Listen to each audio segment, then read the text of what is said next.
রথযাত্রার দিন সকালবেলা যখন মহিলারা সার বেঁধে রাস্তায় অপেক্ষা করছে রথ দেখবে বলে, রথ এলো না। রথ হয়েছে অচল। রাজা, সৈনিক, ব্রাহ্মণ, পুরোহিত, এমনকি ধনিক শ্রেণীর হাতের টানেও যখন রথ চলেনি, তখন শেষ পর্যন্ত সেই রথ চলল কিনা শূদ্রের হাতে। হ্যালো স্টুডেন্টস, চলে এসেছি তোমাদের সামনে আমার আজকের নতুন ভিডিও নিয়ে। আমার আজকের ভিডিওর বিষয় বিশ্বকবি রবীন্দ্রনাথ ঠাকুর রচিত একটি বিখ্যাত রূপক সাংকেতিক নাটক রথের রশি। আমাদের আজকের এই ভিডিও থেকে তোমরা জানতে পারবে রথের রশি নাটকের মূল বিষয়টি কী, রথের রশি নাটক রচনার আসল উদ্দেশ্য কবির কী ছিল, রথের রশি নাটকের নামকরণটা কেন এরকম হলো, অথবা রূপক সাংকেতিক নাটক বলতে আমরা কি বুঝি, এবং সেই সাথে রথের রশি নাটকের চরিত্রগুলো সম্পর্কেও একটা সম্পূর্ণ ধারণা তোমরা আজকের এই ভিডিও থেকে পাবে। কিন্তু সমস্ত কিছু জানতে গেলে ভিডিওটার প্রথম থেকে শেষ পর্যন্ত কোনো রকম স্কিপ না করে তোমাদের দেখতে হবে। তাহলে চলো আমরা শুরু করি আমাদের আজকের বিষয় রথের রশি। রথের রশি নাটকটি রবীন্দ্রনাথ ঠাকুর প্রথম প্রকাশ করেছিলেন 1923 সালের প্রবাসী পত্রিকায়। তখন তার নাম ছিল রথযাত্রা, কিন্তু এটি যখন 1932 সালে তার কালের যাত্রা নামক যে নাটকের গ্রন্থ, সেই গ্রন্থের অন্তর্ভুক্ত হলো, তখন নাম পাল্টে কবির নামকরণ করলেন রথের রশি। আমরা জানি কবিগুরু রবীন্দ্রনাথ ঠাকুর তার বিভিন্ন সাহিত্যের নামকরণ বারে বারে পরিবর্তন করেছেন একটা বিশেষ মাত্রা যোগ করার জন্য এবং নামকরণকে গুরুত্ব দিয়ে। আজকের এই রথযাত্রা কেন রথের রশি হয়ে উঠেছে সে কথা আমরা পরে বলবো, এবং তোমরা প্রথম থেকে শেষ পর্যন্ত শুনতে শুনতে বিষয়টাও বুঝতে পারবে। এরপরে যেটা অবশ্যই না বললে নয় সেটা হচ্ছে রথের রশি নাটকটা যখন তিনি গ্রন্থাকারে যখন প্রথম প্রকাশ করলেন, তখন কথাশিল্পী শরৎচন্দ্র চট্টোপাধ্যায়কে এটি উৎসর্গ করেছিলেন। কথাশিল্পীর 57 বছরের জন্মদিন উপলক্ষে কবি এই নাটকটি তাকে উপহার দিয়েছিলেন বা উৎসর্গ করেছিলেন, এবং সেই সময় তিনি এই নাটকের যে বিষয় সেটা কিন্তু সংক্ষিপ্ত আকারে প্রকাশ করে গিয়েছিলেন। সেটা পড়লে এটাই জানা যায় যে এই রথের রশি রূপক সাংকেতিক একটা নাটক, এবং রথ আসলে আর কিছু নয়, সভ্যতার যে অগ্রগতি, যে সভ্যতা, মানব সভ্যতা, সেটাই হচ্ছে রথ। তারই প্রতীক হয়ে রথ দাঁড়িয়ে আছে। আর রথের যে রশি সেটা হচ্ছে ভালোবাসার বন্ধন বা মানব বন্ধন যাকে বলে। আমরা যে নাটকটা এখানে পেয়েছি সেই নাটকের মধ্যে বিভিন্ন চরিত্রকে আমরা পেয়েছি। মেয়েদের পেয়েছি সন্ন্যাসীকে, পেয়েছি নাগরিকদের, প্রথম, দ্বিতীয়, তৃতীয় নাগরিক, পেয়েছি ধনপতি বা ধনিক শ্রেণীকে, এছাড়া আমরা পেয়েছি সৈনিকদের, সেখানেও প্রথম, দ্বিতীয়, তৃতীয় করে প্রকাশ করা হয়েছে। আছেন মন্ত্রী এবং আছেন কবি। পুরো বিষয়টার দিকে তাকিয়ে তোমরা নিশ্চয়ই বুঝতে পারছো যে সম্পূর্ণ নাটকে কোনো ব্যক্তির নাম কিন্তু নাট্যকার রাখেননি। আসলে এই নাটকটার মধ্যে যে মূল বিষয়টা আছে সেটা হচ্ছে আমাদের সমাজের স্তর বিন্যাস, অর্থাৎ আমাদের মানব সমাজের যে বিভিন্ন বিভাজন সেটাকে পরিষ্কার পরিচ্ছন্নভাবে দেখাবার জন্যই কিন্তু নাট্যকার এই রকমভাবে চরিত্রগুলোকে সাজিয়েছেন। ব্যক্তি এখানে বিশেষ কথা নয় বা বড় কথা নয়, এখানে শ্রেণীটাই আসল বিষয়, এবং শ্রেণীর বিষয়টা যখন আমরা বুঝতে পারবো তখন নাটকটাকেও আমরা পরিচ্ছন্নভাবে বুঝতে পারবো। সম্পূর্ণ নাটকের মধ্যে আমরা দেখেছি যে কালের যাত্রা মানে একটা মহাকালের যে রথ, সেই রথ একসময় থেমে গেছে, এবং সেই রথকে টানার ভীষণ প্রচেষ্টা করে গেছে প্রত্যেকে, কিন্তু কারোর হাতে রথ না চলে শেষ পর্যন্ত শূদ্রের হাতে চলেছে। কিন্তু কিভাবে বিষয়টা হলো সেটা জানার জন্য আমাদের প্রথমেই কিন্তু নাটকের মূল বিষয়ে প্রবেশ করতে হবে। তাহলে আমরা নাটকের মূল বিষয়টা যদি আস্তে আস্তে ব্যাখ্যা করি, তাহলে তার মধ্যে দিয়েই নাটকের মূল তত্ত্বটাও আমরা পরিষ্কার বুঝতে পারবো, এবং নাটকের বিভিন্ন চরিত্রও আমাদের কাছে পরিষ্কার হয়ে যাবে। প্রথমেই আমরা দেখেছি যে রথের মেলায়, রথযাত্রার মেলায় এসেছে মেয়েরা। তারা পথের ওপর দাঁড়িয়ে অপেক্ষা করছে যে এক্ষুনি রথ আসবে, সকালে স্নান টান সেরে তারা এসেছে, কিন্তু রথ আসছে না। তারা বিভিন্ন রকম আলোচনা করছে কেন রথ আসছে না, বুঝতে পারছে না। এমন সময় তাদের চোখে পড়ে যে রথের যে দড়ি, রথের রশি পড়ে আছে রাস্তার ধুলায়, মলিনভাবে পড়ে আছে। তখন তাদের কাছে মনে হয় সেই রথি দেখে যেন একেবারে অজগর সাপ, কেউ বা বলেছে হনুমানের বিরাট লেজ, এরকম নানান রকম মন্তব্য তারা করতে থাকে। আর ঠিক সেই সময়ে মঞ্চে প্রবেশ করেছে কে না, সন্ন্যাসী। সন্ন্যাসী কি বলেছে, তোমরা কেবলই করেছ ঋণ, কিছুই করনি শোধ, দেউলে করে দিয়েছ যুগের বৃত্ত, তাই চলে না আজ আর রথ। অর্থাৎ মহাকালের কাছে, অর্থাৎ সময়ের কাছে আমরা সকলে হয়ে পড়েছি ঋণী। এটাই সন্ন্যাসীর কথা। সেই সময়, সমাজের যে ব্যবস্থা, সেখানে সময়ের কাছে সবাই ঋণী হয়ে গেছে। কেউ তার আসল যে দেনা সেটা শোধ করতে পারেনি। আর ঠিক সেই কারণেই যুগের যে বৃত্ত সেটা হয়ে পড়েছে দেউলে, নিঃস্ব। সেই কারণেই রথ হয়েছে অচল। আসলে আমাদের সমাজ ব্যবস্থায় প্রথম থেকে আমরা দেখেছি 4টে বিভাজন ছিল: ব্রাহ্মণ, ক্ষত্রিয়, বৈশ্য এবং শূদ্র। সমাজের সব থেকে উপরে বাস করত ব্রাহ্মণ সম্প্রদায়, তারপরে ক্ষত্রিয়, তারপরে বৈশ্য অর্থাৎ ব্যবসায়ী সম্প্রদায় যারা ব্যবসা বাণিজ্য করত, তারপরে হচ্ছে শূদ্র অর্থাৎ সমাজের শ্রমজীবী মানুষ। সেই শ্রমজীবী মানুষ যাদের না রাখলে বা যাদের ছাড়া আমাদের সমাজ কিন্তু এক বিন্দুও চলবে না। অথচ সেই শ্রমজীবী মানুষ ছিল সমাজের সর্বনিম্ন স্তরে বা নিচের তলায়। আর এটাই হচ্ছে সমাজের ঋণের কারণ। এরপরে আমরা দেখেছি নাগরিকরা প্রবেশ করেছে। নাগরিকদের মধ্যে নানান রকম কথোপকথন চলেছে। কোনো নাগরিক বলেছে আমাদের সমাজ কি পাপাত্মায় ভরে গেল, সমাজ সংসারে কি পাপাত্মা ভরে গেছে, মানে পাপীর সংখ্যা কি বেশি, কেউ কি পুণ্যাত্মা নেই যে রথের দড়িতে টান দেবে আর রথ চলতে শুরু করবে। নাগরিকে দিয়েছে উত্তর আর একজন নাগরিক, সে কি বলেছে, পাপাত্মাই তো আমাদের সমাজের বেশিরভাগটা দখল করে আছে, পাপাত্মাই সব, পুণ্যাত্মা আসে কালে ভদ্রে বা। অর্থাৎ পাপাত্মাকে নিয়েই আমাদের জীবন, পুণ্যাত্মা খুব কম সংখ্যক আছে, কাজে সেটা খুব একটা বিষয় নয়। এমন সময় দেখা যায় মেয়েরা আবার মঞ্চে প্রবেশ করে, তাদের পূজার ডালা নিয়ে আসে। কারণ সন্ন্যাসী যখন বলেছিল সেই কথা, তখন তারা মনে করেছিল যে দড়ি মহারাজকে বা দড়ি ঠাকুরকে পুজো দিতে হবে, তাকে সন্তুষ্ট করলেই বোধহয় রথ চলবে। কারণ দড়িটার অবমাননার কথা সন্ন্যাসীর কথার মধ্যে তারা বুঝতে পেরেছে। তারা একেবারে পূজা অর্চনায় ভরিয়ে দিল সেই রথের রশিকে। রথের রশির পুজো করতে গিয়ে দেখা গেল রাস্তা হলো পিছল এবং কাদাময়, মানে কর্দমাক্ত রাস্তা হয়ে গেছে, কিন্তু রথ কিছুতেই চলছে না। মেয়েরাও তখন ভাবতে শুরু করেছে, এত পূজা করলাম, অর্চনা করলাম, তাতেও কেন রথ চলছে না। এমন সময় আমরা দেখি এক নাগরিক মেয়েদের বলে, তোমাদের এখানে কি কাজ, তোমরা ঘরে যাও কুটনো কোটকে। এই নাগরিকের মন্তব্যের মধ্যে দিয়ে সমাজের সেই সময়কার মেয়েদের স্থানটা কিন্তু রবীন্দ্রনাথ ঠাকুর প্রকাশ করে দিলেন বা একেবারে মানে পরিষ্কার করে দিয়েছেন সকলের সামনে। মেয়েদের স্থান একেবারে ঘরের অন্দরে, পর্দানসীন মেয়েরা। সমাজের অগ্রগতিতে মেয়েদের কোনো প্রয়োজন নেই, এ কথাই তৎকালীন সমাজ মানে। সমাজের অগ্রগতির জন্য, মানব সভ্যতা এগিয়ে নিয়ে যাওয়ার জন্য মেয়েরাও যে পুরুষের সঙ্গে সমানভাবে পায়ে পা লাগিয়ে, হাতে হাত মিলিয়ে সমানভাবে এগিয়ে চলতে পারে, সে কথা তৎকালীন মানে মানুষের সমাজ বিশ্বাস করে না। সেই কারণেই মেয়েদের রাখতে চায় পর্দানসীন করে। সন্ন্যাসী বলে, কালের পথ হয়েছে দুর্গম, কোথাও উঁচু, কোথাও নিচু, কোথাও বা গর্ত, করতে হবে সব সমান। সন্ন্যাসীর এই কথা শুনে অবাক হয়ে যায় মেয়েরা। কালের পথ হয়েছে অসমান মানে, অর্থাৎ সন্ন্যাসী বলতে চাইছেন যে কালের যে পথ, যে কালের ওপর দিয়ে, যে সময়ের ওপর দিয়ে মানব সভ্যতা এগিয়ে যাবে, তার পথটা হয়ে গেছে দুর্গম, এবড়ো খেবড়ো, কোথাও উঁচু, কোথাও নিচু। অর্থাৎ কোথাও সমাজের এক শ্রেণীর মানুষ হয়ে দাঁড়িয়েছে প্রচণ্ড উঁচু, তাদের সম্ভ্রম, তাদের অর্থ, তাদের সমস্ত কিছু যেন অনেক উঁচুতে অবস্থান করে। আর সেই উঁচু থেকে তারা নিচের তলের মানুষের দিকে তাকায় না, নিচের তলের মানুষগুলো অবস্থান করে অনেকটা নিচে। আর ঠিক সেই কারণেই সমাজ হয়েছে উঁচু নিচু, এবড়ো খেবড়ো, কোথাও বা গর্ত। গর্ত কাকে বলছে, যেখানে মানুষ একেবারে নিঃস্ব, অসহায়, কিছুই পায় না। এই যে অসমান একটা পরিস্থিতি, অর্থাৎ বৈষম্য, ধর্ম বৈষম্য, বর্ণ বৈষম্য, এই সমস্ত বৈষম্যের কথাই কিন্তু বলতে চাইলেন এই স্থানে সন্ন্যাসী। সন্ন্যাসী একেবারে প্রথম থেকেই আমরা দেখেছি মানব সভ্যতার ইতিহাসের যে মূল কথা, সে কথাকে কিন্তু প্রথম থেকেই বলতে চেয়েছেন। কারণ কি, সন্ন্যাসী হচ্ছে ত্যাগী মানুষ, সে ভোগী নয়। সে ত্যাগের মধ্যে দিয়ে তার জীবন অতিবাহিত করে। সমাজের নিয়মটা, ভালোবাসার যে বন্ধন, সেই সত্যটা তার কাছে পরিষ্কার। সেই কারণেই সমাজের এই সত্যটা সে বুঝতে পারে, তাই সে বোঝানোর চেষ্টা করে। এরপর আমরা দেখছি মেয়েরা বলছে, এতদিন তো এই উঁচু নিচু রাস্তার ওপর দিয়ে রথ চলেছে, আজকে হঠাৎ কি হলো। সৈনিকরা এসেছে। এরপর সৈনিকরা এসে কি বলল, সৈনিক বলল, স্বয়ং রাজা রথের দড়িতে টান দিয়েছেন, কিন্তু রথ চলেনি।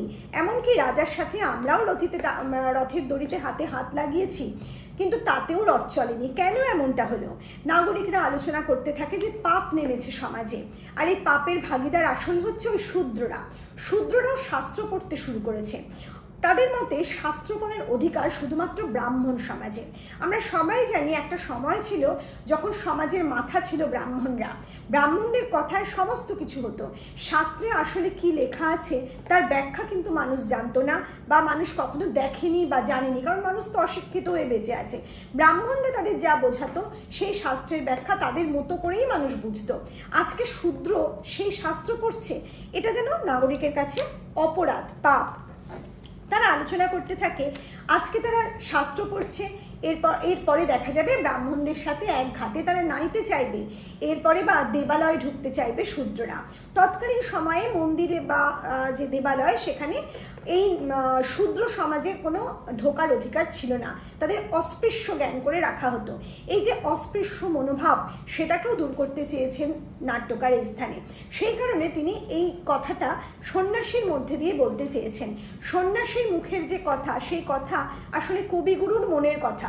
তিনি সেই কথা দিয়ে, সন্ন্যাসীর সংলাপের মধ্যে দিয়ে পাঠকের কাছে সেই বার্তা পৌঁছতে চেয়েছেন। এরপর আমরা কি দেখলাম? সন্ন্যাসী বলেছে, বলের মাতলামিতে দুর্বল করলে কালকে, অর্থাৎ সৈনিকদের উদ্দেশ্যে বলেছে যে তোমরা এই যে আলোচনা করছো, তোমাদের যে শক্তি, বল, সামর্থ্যের কথা বলছো, যে শূদ্ররা অনেক নিচে থাকবে, শক্তিতে আমরাই অনেক এগিয়ে, এগুলো একটা মাতলামি, মাদকতায় আসক্ত হয়ে আছো যেন তোমরা। এই মাতলামিতেই তোমরা কালকে একেবারে দুর্বল করে ফেলবে। কাল মানে সময়, সময়কে দুর্বল করে ফেলবে। সময় যদি দুর্বল হয়, যদি বৈষম্য সব দিক থেকে আসে, অর্থ, ধর্ম, বর্ণ সব দিক থেকে দেখা দেয়, তাহলে কিন্তু সমাজের অগ্রগতি কখনোই হতে পারে না। সেই যারে তুমি পিছে ফেলো সে তোমারই টানিবে যে পিছে, এই যে একটা কথা, যারে তুমি নিচে ফেলো সে তোমারই টানিছে যে নিচে, যারে তুমি পিছে ফেলো সে তোমারে টানিবে যে পিছে।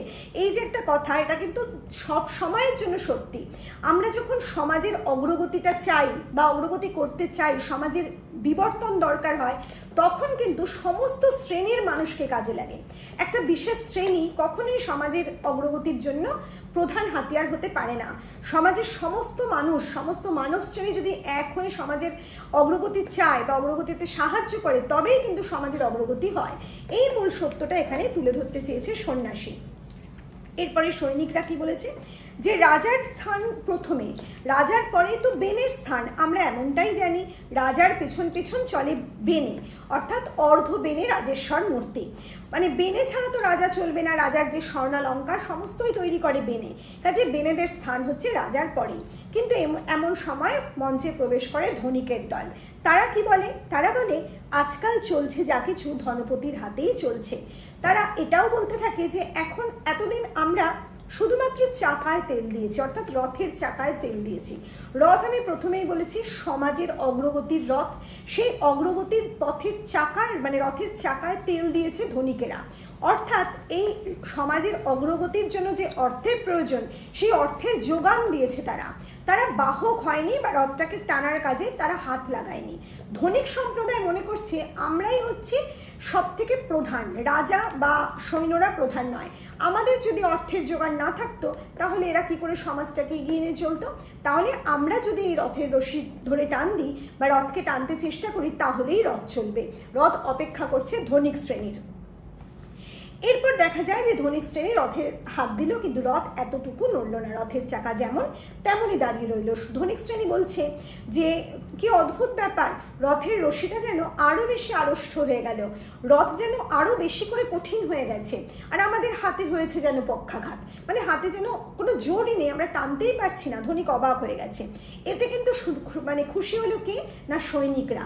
সৈনিক বলছে আমাদের মান বাঁচলো বা রাজার মান বাঁচলো, আর পুরোহিত তোমার ধর্ম বাঁচলো। এতদিন পুরোহিত তার ধর্মের মধ্যে দিয়ে সমাজটাকে এগিয়ে নিয়ে যাচ্ছে বলে মনে করতো, ধর্মের দোহাই দিয়ে, ধর্ম কথা শুনিয়ে মানুষকে বিভিন্ন রকমভাবে ধর্ম প্রাণা করে সে বেঁচেছিল, এবং সে মনে করতো আমার ধর্মের দোহাইতেই বোধহয় সমাজের অগ্রগতি হচ্ছে। তাই পুরোহিতও খুশি হলো বা সৈনিকও খুশি হলো। এমন সময় চর এসে জানালো যে শূদ্র পাড়ায় শোরগোল লেগেছে। কেন না, শূদ্ররা মনে করছে যে তারা যদি না আসে তাহলে রথ চলবে না, শূদ্ররা দল বাঁধছে, একত্রিত হচ্ছে, অর্থাৎ ইউনিটির কথা বললেন রবীন্দ্রনাথ ঠাকুর, ঐক্যের কথা বললেন, শূদ্ররা সবাই মিলে আসছে একত্রে রথ টানবে বলে। এই কথা শুনে সৈন্য খুবই রেগে গেল। সৈন্য কি বলছে? সৈন্য বলছে এতই স্পর্ধা ওদের, তরোয়ালের আঘাতে তাদের একেবারে শেষ করে দেবো, লুণ্ঠিত হবে তাদের স্পর্ধা। সেই সময় দেখা যায় চর বলছে যে মারতে মারতে তরোয়াল হয়ে যাবে অকেজো, তবুও কিন্তু তাদের রুখতে পারবে না। এই সময় আমরা মন্ত্রীর ভূমিকাটা অত্যন্ত প্রকট দেখতে পাই। মন্ত্রী, এই মন্ত্রী শব্দটার সাথে তোমরা সবাই পরিচিত, জানো যে রাজাকে যিনি মন্ত্রণা দেন তিনিই মন্ত্রী, অর্থাৎ শাসক দলের বিভিন্ন মন্ত্রী থাকে। এই মন্ত্রী কিন্তু বিশেষভাবে কূটনৈতিক বুদ্ধি সম্পন্ন হয়। তারা বোঝে যে কখন কোন দিকে স্রোত বইছে এবং কোন দিকে যেতে হবে আমাকে। তারা একটা বিশেষ নীতি নিয়ে কিন্তু বাঁচে না, তারা এক এক সময় এক একটা কথা বলে। তারা যেই শুনছে যে ওই শূদ্রের দল আসছে, তখন মন্ত্রী একটা কথা বলে। মন্ত্রী বলে, দল বেঁধে আসছে বলে ভয় করি না, ভয় হচ্ছে পারবে ওরা। অর্থাৎ মন্ত্রীর মনে হচ্ছে ওরাই পারবে রথ টানতে, ওরা একত্রিত হয়েছে এবং আজকে যে সময়টা উপস্থিত হয়েছে তাতে ওদেরকেই প্রয়োজন সমাজের অগ্রগতির জন্য। এই সত্যটা মন্ত্রী বুঝতে পারছে, তাই মন্ত্রী বলছে ভয় হচ্ছে ওরা পারবে বলে। আর ওরা যদি পারে তাহলে তো সমাজটা অন্যরকমভাবে পরিবর্তিত হয়ে যাবে, শাসক পরিবর্তিত হবে, স্থান যাবে বদলে, এটাই যেন মন্ত্রী বলতে চাইছে। সৈনিক কিছুতেই ব্যাপারটা মানবে না, সে বলছে অসম্ভব, তাহলে শিলা জলে ভাসবে, এরকমটা কি হতে পারে? মন্ত্রী সেই সময় একটা সত্য কথা বলে, যেটা আমাদের এই নাটকের খুব ইম্পর্টেন্ট বিষয়। বলছে নিচের তলাটা হঠাৎ ওপরের তলা হয়ে ওঠাকেই বলে প্রলয়, সময়টাই যুগান্তর। অর্থাৎ যখন নিচের তলার মানুষ, অর্থাৎ সমাজে যারা শাসক গোষ্ঠী, তারা সমাজের সব থেকে উচ্চ তলায় অবস্থান করে এবং সমাজের নিচের তলায় যারা সমাজের আসল বিবর্তনের কাজে, সমাজ অগ্রগতির কাজে সাহায্য করে, সেই শ্রমজীবী মানুষ, তারা থাকে নিচের তলায়। কিন্তু সেই মানুষগুলো শোষিত, বঞ্চিত, লাঞ্ছিত, নিপীড়িত হতে হতে একদিন বুঝতে পারে যে তারাই সমাজের আসল মুখ, তাদের ছাড়া সমাজ চলবে না, এবং তারা তখন সমাজের উপর তলায় আসতে থাকে। এই যে বিষয়টা, তখনই কিন্তু ঘটে প্রলয়। প্রলয় শব্দের সাধারণ অর্থ একটা বিশেষ ঝড় ঝঞ্ঝা। সেই সময়টা হচ্ছে, যে সময়ে এটা ঘটে সেই সময়টা হচ্ছে যুগান্তর, অর্থাৎ এক যুগ শেষ হয়ে আর একটা যুগ আসছে। তোমরা নিশ্চয়ই ছোটবেলা থেকে ইতিহাস পড়ে আসছো এবং দেখেছো যে একের পর এক রাজা আমাদের ভারতবর্ষে এসেছে, সম্রাটরা এসেছে এবং তাদের শাসন করে গেছে, শোষণ করে গেছে সাধারণ মানুষকে। একটা সময় আবার তাদের শাসন শেষ হয়েছে, এসেছে আবার নতুন কোনো দল, এটাই যুগের নিয়ম। ঠিক সেই যে সময় যখন এক শাসক চলে যায় আর এক শাসক আসে, সেই সময়টাকে বলে যুগান্তর। যুগ, এক যুগ আর অপর যুগের যে মধ্যবর্তী সময়।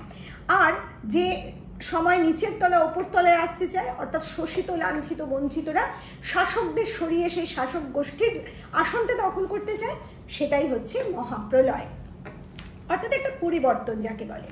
এরপরে দেখা যায় সৈনিক বলে যে রক্ত বন্যা বইয়ে দেবে, কলসির ঢাকার মতো তাদের এক এক করে উপড়ে ফেলবে তলোয়ার দিয়ে। কাদের উপড়ে ফেলবে? ওই শূদ্র শ্রেণীকে।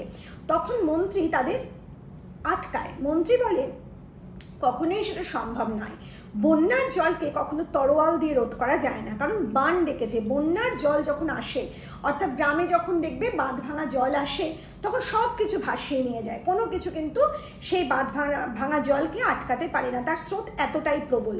আর এখানে মন্ত্রী বুঝতে পারছে শূদ্রের দল জেগে উঠেছে, অর্থাৎ সমাজের নিচের তলার যে মানুষ, শোষিত, বঞ্চিত, লাঞ্ছিত মানুষ, তারা জেগে উঠেছে, তাদের আটকানো আর কখনোই সম্ভব নয়। মন্ত্রী বুঝতে পারছে যে এদের বাধা দেওয়া উচিত নয়। মন্ত্রী তখন কি বলে যে বাধা দিও না, বাধা দিলে শক্তি নিজেকে চিনতে পারে, আর চিনতে পারলেই তাদের আর কখনোই ঠেকানো যাবে না।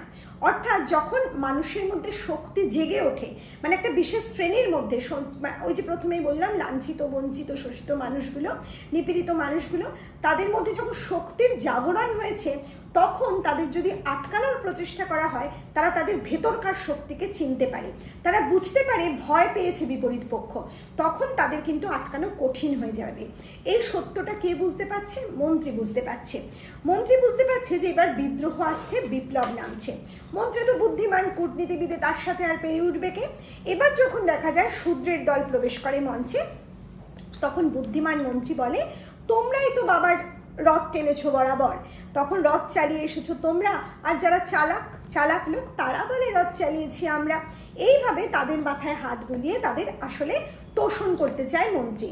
কিন্তু শূদ্র দলপতি কি বলে? শূদ্র দলপতি বলে, এতদিন আমরা রথের চাকার তলায় পিষ্ট হয়েছি, আজ কিন্তু আমরা আর পিষ্ট হব না। আমাদের বাবা ডাক দিয়েছেন, স্বয়ং বাবা অর্থাৎ স্বয়ং ঈশ্বর আমাদের ডাক দিয়েছেন রথের রশি ধরবার জন্য, দড়িতে টান দেবার জন্য। পুরোহিত এগিয়ে এসে প্রশ্ন করে, কি করে জানলে যে তোমাদের বাবা ডাক দিয়েছেন? তোমরাই হবে রথের চালক, তোমরাই সমাজের অগ্রগতির কারণ হবে, তোমরা এটা জানলে কি করে? তখন যে শূদ্র দলপতি সে বলেছে, তা তো জানি না, কে বললে সে কথা জানি না, কিন্তু ভোর হতেই শোনা যাচ্ছিল এমন কথা, সবাই সবাইকে বললে। সেই খবর বা সেই সংবাদ চলে গেল বাতাসে, ভেসে চলল নদীর তীরে, নদীর প্রান্ত থেকে প্রান্তরে। সবাই জানতে পারল যে শূদ্রের দলকে বাবা ডেকেছেন রথের দড়ি ধরতে, অর্থাৎ সমাজের অগ্রগতির বাহক হতে। তখন তারা সবাই মিলে ছুটল রথ টানতে, কিন্তু তাদের এই অগ্রগতিকে কিছুতেই মেনে নিতে পারছে না সৈনিক, নাগরিক, কেউই। তখন তারা সবাই মিলে তাদের বাধা দেওয়ার চেষ্টা করে, সবাই মিলে বলে যে ছুঁয়ো না, ছুঁয়ো না, একটা পাপ লেগে যাবে। পুরোহিত তখন তাদের বাধা দেওয়ার চেষ্টা করে। পুরোহিতের কাজ যেমন, সে ধর্মের দোহাই দেয়। সে বলে, এমন পাপ তোমরা করতে চলেছো যে এখনই তোমাদের গঙ্গায় নামতে হবে তোমাদের পাপ শোধনের জন্য, কিন্তু গঙ্গার জলও যাবে শুকিয়ে। ভয় দেখাতে চায়, ধর্মের দোহাই দিয়ে পুরোহিত ভয় দেখাতে চায়। আমরা দেখেছি সেই প্রাচীনকাল থেকে, খ্রিস্টীয় জগৎ থেকেই সেই পোপরা যেমন ধর্মের দোহাই দিয়ে সাধারণ মানুষকে ভয় দেখাতো। তারপর দেখেছি ব্রাহ্মণ সম্প্রদায়, তারাও কিন্তু ধর্মের দোহাই দিয়ে সাধারণ অশিক্ষিত মানুষকে ভয় দেখিয়েছে, আর সেই ভয় গ্রাস করেছে তাদের। সেই ভয়েই তারা পিছিয়ে গেছে বারে বার। কিন্তু এইবার এই শূদ্র সমাজ কিন্তু পিছবে না, তারা রথের দড়িতে হাত দিল, এবং রথের দড়িতে হাত দেওয়া মাত্রই রথের চাকা ঘর ঘর করে শব্দ হলো। অবাক হয়ে গেল সবাই, এ চাকা কি রথের চাকার শব্দ? এ শব্দ কি রথের? সবাই দেখলো যে রথ চলতে শুরু করেছে। সৈনিক অবাক হয়ে যাচ্ছে। সেই রথ কিন্তু এবার একেবারে হুড়হুড়িয়ে চলতে শুরু করলো কোথায় না, ধনিকের ধনভাণ্ডারের দিকে। অর্থাৎ ধনভাণ্ডার লুট করতে চায় ওই শূদ্র সমাজ, সেই জন্যই ধনভাণ্ডারের দিকে অগ্রগতি হয়েছে ওই রথের। সৈনিককে ডাকতে থাকছে ধনিকরা, বলছে তোমরা আমাদের বাঁচাও, নাহলে ধনভাণ্ডার তো লুট করে নেবে ওরা। সৈনিক তখন বলছে আমাদের এক্ষুনি যেতে হবে ওদের বাঁচাতে। বুদ্ধিমান মন্ত্রী তখন কি বলে, তোমরা নিজেদের বাঁচানোর চেষ্টা করো, ওই দেখো রথ ধনভাণ্ডারের দিক থেকে এবার তোমাদের যে অস্ত্রের ভাণ্ডার সেদিকে গেছে, তোমাদের হাতের অস্ত্র কেড়ে নেবে বলে, অর্থাৎ তোমাদের ক্ষমতাচ্যুত হবে তোমরা। সৈনিক তখন অত্যন্ত রেগে যায়। সৈনিক বলে, তাহলে ওদের একেবারে মেরে আমরা এক্ষুনি সমস্ত কিছু বন্ধ করে দেবো। কিন্তু মন্ত্রী যখন সমস্ত কিছু বোঝাতে থাকে, বলে যে তোমরা এরকম কাজ করো না, তাহলে ওই যে রথ একেবারে দ্রুত বেগে ধেয়ে আসছে সেই রথের তলায় তোমরা চাপা পড়বে। অর্থাৎ সমাজের অগ্রগতিকে কখনো তোমরা থামিয়ে রাখতে পারবে না। সমাজের অগ্রগতি যখন হয় তখন কিন্তু তাকে থামিয়ে রাখা যায় না কোনো নির্দিষ্ট বিশেষ শ্রেণীর দ্বারা, তখন তারা কখনোই তাকে থামিয়ে দিতে পারে না। যখন সমাজ একবার অগ্রগতির পথে দিয়ে যায় তখন সৈনিকরা সে কথা বুঝতে পারে এবং বলে, তাহলে তাই হোক, আমাদের রক্তে ধৌত হোক সবটা। এতদিন তো পাপাত্মাদের রক্ত পেয়েছে, এবার পুণ্যাত্মার রক্ত পাক। অর্থাৎ সৈনিক মনে করে তারাই হচ্ছে পুণ্যাত্মা, আর ওই যে শূদ্রের দল তারা হচ্ছে পাপীর দল। এরপর দেখা যায় সেই রথ চলছে এবং সৈনিকরা অবাক হয়ে কি দেখলো, সেই রথ কিন্তু রাজপথ দিয়ে চলছে না, রথ চলছে কাঁচা পথে, অর্থাৎ নতুন পথে রথ চলছে। সমাজের যখন বিবর্তন ঘটে, সমাজ যখন নতুনভাবে শুরু হয়, তখন আবার ছোট ছোট দিক থেকে সমাজ শুরু হয় নতুন নতুন সৃষ্টির মধ্যে দিয়ে। এখানে রথ নতুন সৃষ্টি করতে চাইছে, সমাজের অগ্রগতি নতুনভাবে হচ্ছে, তাই কাঁচা পথে রথ চলছে। তখন সৈনিকরা বলে, কি অদ্ভুত, এতদিন আমরা রথ চালিয়েছি, আমরা এতদিন রথ চালাতাম অন্যভাবে, রথ কিন্তু তখন আমাদের পেছনে গরুর মতো চলতো, আমরাই তাদের চালিয়ে এসেছি। অর্থাৎ ওই সমাজ, যে শাসক সমাজ ছিল, তারা কি করতো, তাদের মতো করে সমাজের অগ্রগতি করতো, যেমনভাবে চাইতো তেমনভাবে সমাজটাকে এগিয়ে নিয়ে চলতো। কিন্তু এখন তো তা হচ্ছে না। এখন সমাজের অগ্রগতি কিভাবে হচ্ছে, এখন দেখা যাচ্ছে রথ কিন্তু পেছনে পেছনে যাচ্ছে না, শূদ্ররা রথের রশ্মিতে হাত দিতেই রথ চলতে শুরু করেছে, শূদ্রের দল যাচ্ছে ওর পিছনে পিছনে। এক অদ্ভুত বিষয়। এর আগেও একটা কথা আমরা দেখেছি, যেটা আমি একটু মিস করে গেলাম। এই যে শূদ্রের দল, এই শূদ্রের দল যখন প্রথম প্রবেশ করে মঞ্চে, তখন তারা বলে যে আমাদের শ্রমের জোরেই সব কিছু চলছে, আমরাই তো যোগাই অন্ন তাই তোমরা বাঁচো, আমরাই বুনি বস্ত্র তাতেই তোমাদের লজ্জা রক্ষা। অবাক হয়ে গিয়েছিল সৈনিকরা, আশ্চর্য, এতদিন তো এরা এরকম কথা বলতো না, এরাই যে বস্ত্র অন্ন বস্ত্রের মা বাপ সেটা সবাই জানে, কিন্তু এই কথা তো ওরা জানতো না, ওরা বুঝতো না, ওরা তো এতদিন অন্য কথা বলতো, ওরা বলতো তোমরাই আমাদের অন্ন বস্ত্রের মালিক, তাহলে এখন ওদের মধ্যে এই পরিবর্তন কিসের? আসলে এমনটাই হয়, সময় যখন আসে তখন পরিবর্তনটা ওইভাবেই আসে। ওই যে দলপতি, শূদ্র দলপতি কি বললো, কে বলেছে জানি না, অর্থাৎ কে তাদের জাগিয়েছে, কে তাদের শক্তিকে জাগিয়ে তুলেছে সে কথা কেউ বলতে পারবে না, সময় জাগিয়ে তুলেছে, অর্থাৎ সময়ের অপেক্ষা করতে হবে।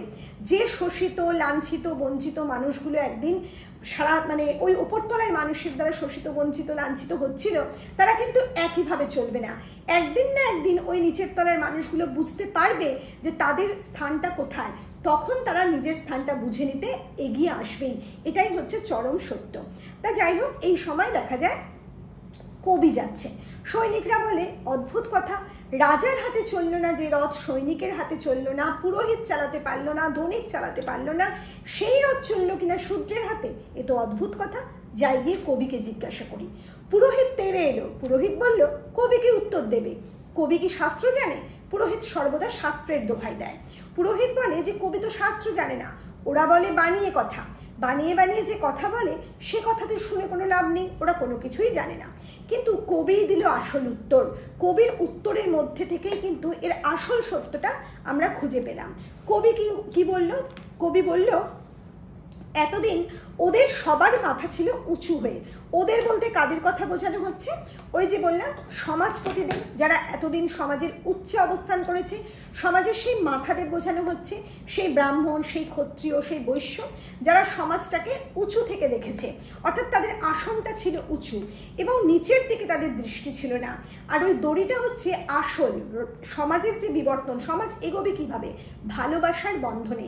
ওই রথের যে রশি, রথের যে দড়ি, সেটা হচ্ছে আসলে মানুষে মানুষে ভালোবাসার বন্ধনের প্রতীক, সেই দড়ির দিকে এদের দৃষ্টি ছিল না, আর সেই কারণেই তারা পিছিয়ে পড়ল আজ। তখন তারা আবার বলেছে যে এই যে দৃষ্টি ঘুরে গেল, পুরোহিত প্রশ্ন করেছে, এই যে আজকে শূদ্র রথ চালাচ্ছে, তাহলে তুমি কি বলছো রাজা সৈনিক ব্রাহ্মণ সবাই বোকা, আর একমাত্র এই যে শূদ্রের দল তারাই আসল বুদ্ধি রাখে, তারাই আসল চালাক, তারাই বুদ্ধিমান, ওরাই এতদিন ধরে এরপর থেকে সমাজ বিবর্তন করবে, রথটা ওরাই চালাবে? এই কথাতে কবি কি উত্তর দিয়েছে? কবি বলেছে পারবে না। হয়তো কেন পারবে না তারও একটা ব্যাখ্যা কিন্তু কবি দিয়েছে। কবি বলেছে যে একটা সময় আসবে যখন দেখা যাবে ওই যে মানুষগুলো রথের দড়ি হাতে নিয়েছে এখন, যারা বলছে যে আমরাই বুনি বস্ত্র, আমরাই যোগাই অন্ন, তারা এক সময় জেগে উঠবে, তারা বুঝতে পারবে যে আমাদের দ্বারাই সমাজটা চলছে, তাদের মধ্যে অহংবৃত্তি যেটা সেটা আসবে, তখন তারা উঁচু হয়ে উঠবে, সমাজের একটা উঁচু স্থান তাদের হয়ে যাবে, আর তখন সমাজটা আবার প্রয়োজন হয়ে পড়বে নতুন দলের, অর্থাৎ নিচের তলায় তখন যারা অবস্থান করবে আবার প্রয়োজন হবে তাদের রথ টানার জন্য, সেই কারণেই তখন তারা আর রথ চালাতে পারবে না। তখন পুরোহিত বলে তাহলে সেই সময় রথটা কে চালাবে? তুমি কবি ফোঁ দিয়ে চালাবে রথটা? কবি তখন তাদের বলে যে এত ছোট করে কবিদের দেখো না, সমাজ বিবর্তনের পথে বারে বারে ডাক পড়েছে কবিদের। রবীন্দ্রনাথ ঠাকুর স্বয়ং তখন বলতে লাগলেন সমাজের বিবর্তন যখন আসে তখন কিন্তু কবিদের বারবার ডাক পড়ে, সেই ভিড়ের মধ্যে কবিরা হয়তো চাপা পড়ে যায়, কিন্তু কবিরাই আসল। কবিরা যদি সেই মানুষগুলোকে না জাগায় তাহলে মানুষ জাগবে কিভাবে? তখন পুরোহিত বলে কবি কিভাবে রথ চালাবে? সেই উত্তরও কিন্তু কবি দেয়। কবি বলে যে কবির কাজ হচ্ছে কবিতা লেখা, সে ছন্দ দিয়ে লয় দিয়ে সেই মানুষগুলোকে বোঝাবে। সমাজ যখন এগিয়ে চলে, সমাজের যে অগ্রগতি হয়, সেই সমাজ অগ্রগতিও একটা নির্দিষ্ট ছন্দ লয়ে চলে। আর সুন্দরের যে পূজারী সে হচ্ছে কবি, সুন্দরকে রক্ষা করার কথা কবিই কিন্তু মানুষকে বুঝিয়ে দেয়। কাজেই কবিকে এত খাটো করে দেখো না। এরপর কবি বলে যে সমাজের একটা দিক অত্যন্ত উঁচু হয়েছিল, আর একটা দিক হয়ে গেছিল অত্যন্ত নিচু, আর ঈশ্বর সেই নিচের তলায় এসে দাঁড়ালেন আর উঁচুর দিকটাকে টান মেরে নামালেন নিচের দিকে, সমান করে নিলেন নিজের আসনটা, এবং এইবার সমাজের অগ্রগতি হবে, অর্থাৎ রথ চলবে। এই যে সুন্দরভাবে কবি বিষয়টা বুঝিয়ে দিলেন, তাতে এই কবির বোঝানোর মধ্যে দিয়েই রথ যেমন চললো, মানে রথ চলার কারণটা যেমন পরিষ্কার হলো, সেই সঙ্গে পাঠকের কাছে পরিষ্কার হচ্ছে রথটা কিভাবে একটা রূপক আকার ধারণ করেছে, রথের মধ্যে দিয়ে, রথের আড়ালে আসলে সমাজের অগ্রগতিকে কিভাবে প্রকট করে তুলেছেন স্বয়ং নাট্যকার। এরপরে আমরা দেখি কবি বলছে, কোন এক যুগে কোন একদিন আসবে উল্টো রথের পালা, নতুন যুগে উঁচুতে নিচুতে হবে বোঝাপড়া, দড়িকে বুকে তুলে নিতে বলছে ভক্তি দিয়ে। এরপর এই যে বললাম কোনো এক যুগে, মানে এই যে শূদ্রের দল রথ টানবে, সমাজের অগ্রগতির বাহক হয়ে চলবে, এক সময় তারাও হয়তো দাম্ভিক হবে, তারাও একদম নিচের তলার মানুষকে হয়তো শোষণ করবে, কারণ তারা তো শূদ্র শ্রেণী ওইভাবে থাকবে না, তখন তারাও হয়ে যাবে শাসক দল, তারাও হয়ে যাবে সমাজের উচ্চ শ্রেণী, সমাজের বাহক, তখন তারাও সমাজকে শোষণ করতে থাকবে। আসলে সমাজের নিয়ম এইটাই, সমাজ চিরকাল শোষিত হয়ে এসছে, সেই সমাজ তৈরির প্রথম দিন থেকে আজ পর্যন্ত। আজ কিন্তু রবীন্দ্রনাথ ঠাকুর নেই, রবীন্দ্রনাথ ঠাকুর চলে গেছেন বহু বছর আগে, কিন্তু আজকের সমাজের ইতিহাসটা একই রয়ে গেছে। আমরা দেখতে পাচ্ছি শাসক যে হয় সে একটা সময় কিন্তু সেই শোষণ করতে থাকে সমাজের নিচের তলার মানুষকে, আর সমাজের নিচের তলার মানুষের জাগার সময় আসে, তারা যখন বুঝতে পারে সেই শাসক গোষ্ঠী তাদের শোষণ করছে, তাদের সমাজটা বিবর্তন, সমাজের যে অগ্রগতি সেই অগ্রগতিও শাসক শ্রেণীর দ্বারা হচ্ছে না, তখন তাদের শক্তিটা জেগে ওঠে, তখন তারাও এগিয়ে আসে সমাজ বিবর্তনের জন্য। আর ঠিক তখনই আসে উল্টো রথের পালা, এটাই যেন কবি বুঝিয়ে দিতে চাইলেন। এরপরে আমরা যে মেয়েদের দেখেছিলাম একেবারে নাটকের শুরুতে, সেই মেয়েরাই তখন কবির কাছে প্রশ্ন করে, আশ্চর্য, আমরা এত যে পুজো করলাম, ওই দড়িটাই যখন তুমি বলছো প্রধান, ওই দড়িটাই যদি হয় মানব বন্ধন, মানে মানুষের ভালোবাসার বন্ধন, আমরা তো এতক্ষণ ধরে দড়িটাকে পুজো করলাম।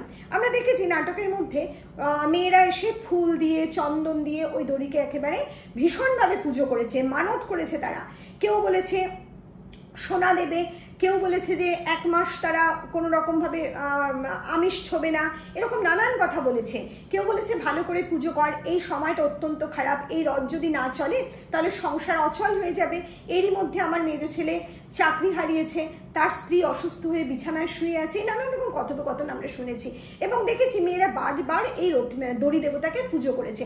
তখন তারা কবিকে প্রশ্ন করছে, দড়ি যদি হবে প্রধান, দড়ি যদি বাহক, তাহলে দড়ি যদি ভালোবাসার বন্ধন, দড়ি যদি রথকে আসল টানার হাতিয়ার হয়, তাহলে আমরা দড়িকে এত পুজো করলাম, তাহলে রথ চললো না কেন? কবি তারও উত্তর দিয়েছে খুব সুন্দরভাবে, বলেছে তোমরা দড়িটাকে পুজো করনি, তোমরা করেছো পথের পুজো। দড়ির প্রতি তোমাদের ভক্তি ছিল না, তোমাদের পথের প্রতি দৃষ্টি ছিল, যে পথের থেকে পথ দিয়ে রথ চলবে সেই পথকে তোমরা একেবারে জল, ফুল, চন্দনে একেবারে কর্দমাক্ত করে তুলেছ। ভক্তি রসে দড়িটাকে হাতে তুলে নাও। যখন ভক্তি দিয়ে দড়িটাকে তুলবে, অর্থাৎ মানবাত্মার বন্ধন যখন ঘটাতে পারবে, তখনই হবে রথ সচল, তখনই ঘটবে সমাজের অগ্রগতি। এভাবেই ব্যাখ্যা করেছেন রবীন্দ্রনাথ ঠাকুর তার নাটকে। এরপরে আমরা আসছি রূপক সাংকেতিক নাটক বলতে আমরা কি বুঝি এবং কিভাবে এই নাটকটা রূপক সাংকেতিক নাটক হয়ে উঠেছে। তার আগে আমি বলবো, তোমরা যারা আমার ভিডিওর সামনে বসে ভিডিও দেখছো, তোমাদের যদি এই ভিডিও ভালো লাগে, সামান্য হলেও যদি তোমরা তোমাদের পাঠ্য বিষয়ে উপকৃত হও, তাহলে অবশ্যই আমার ভিডিওতে একটা লাইক রেখে যেও, কারণ তোমাদের একটা লাইক আমাকে কিন্তু অনেক অনুপ্রেরণা দেয় এবং সেই অনুপ্রেরণায় আমি নতুনভাবে তোমাদের জন্য আরও কাজ করতে পারি। আর ভিডিও ভালো লাগলে অবশ্যই সেই ভিডিওকে শেয়ার করো, ভালো লাগলে অবশ্যই একটা কমেন্ট বক্সে কমেন্ট রেখে যেও তোমাদের ভালো লাগার কথা, আর অবশ্যই তোমাদের পরবর্তী প্রয়োজনের কথাটাও জানিয়ে যেতে ভুলো না। আর আমাদের এই চ্যানেলকে সমৃদ্ধ করতে অবশ্যই চ্যানেলকে সাবস্ক্রাইব করে রেখো এবং অবশ্যই সমস্ত নোটিফিকেশানস সঠিক সময়ে পাওয়ার জন্য অল বাটন প্রেস করে রেখো। যাই হোক, এবার আমরা বলবো রূপক সাংকেতিক নাটক বলতে আমরা কি বুঝি। রূপক এবং সাংকেতিক দুটো নাটক, মানে দুটো বিষয় কিন্তু ভিন্ন ভিন্ন, কিন্তু রথের রশি নাটকে এই দুয়ের মিলন ঘটিয়েছেন রবীন্দ্রনাথ ঠাকুর। রূপক হচ্ছে রূপের আড়ালে অন্য কিছু। এখানে যেমন রথ, রথের রশি, এটা নাটকের প্রথম রূপ, কিন্তু এই রূপের আড়ালে আমরা অন্য কিছু দেখতে পাচ্ছি। রথ কি? রথ হচ্ছে সমাজ অগ্রগতির প্রতীক। আর রশি অর্থাৎ দড়িটা কি? দড়ি হচ্ছে মানবাত্মার বন্ধনের প্রতীক। এই বিষয়টা আসলে রূপক, সেই কারণে নাটকটা রূপক নাটক। কিন্তু সাংকেতিক কারণ নাটক কেন? সাংকেতিক শব্দটার মধ্যে লুকিয়ে রয়েছে সংকেত শব্দটা। অর্থাৎ যখন কবি, সাহিত্যিক, নাট্যকারেরা কোনো একটা সংকেতের মধ্যে দিয়ে, কোনো একটা বিষয়ের মধ্যে দিয়ে, কোনো একটা সত্যকে, মানে একটা বিশেষ সত্যকে প্রকাশ করতে চান, তখন সেটা সাংকেতিক সাহিত্য হয়। এখানে এই যে সমাজ অগ্রগতির প্রধান কারণ, যে সমাজের বর্ণ বৈষম্য, ধর্ম বৈষম্য, তারপরে নারী পুরুষ বৈষম্য, অর্থ বৈষম্য, এই সমস্ত বৈষম্য, এই বৈষম্যই হচ্ছে আসল বিষয়। এই বৈষম্য দূর করে সমস্তটাকে সমান করার কথাই রবীন্দ্রনাথ ঠাকুর এখানে বলেছেন। এই যে ইঙ্গিত রবীন্দ্রনাথ ঠাকুর এখানে দিয়েছেন, সেটাই কিন্তু মূল সংকেত। আর সেই কারণেই রথের রশি নাটক একটি সাংকেতিক নাটক। আশা করি তোমাদের আজকের ভিডিওটা খুব ভালো লেগেছে। আমরা খুব তাড়াতাড়ি চলে আসছি নতুন কোনো ভিডিও নিয়ে। খুব ভালো থেকো।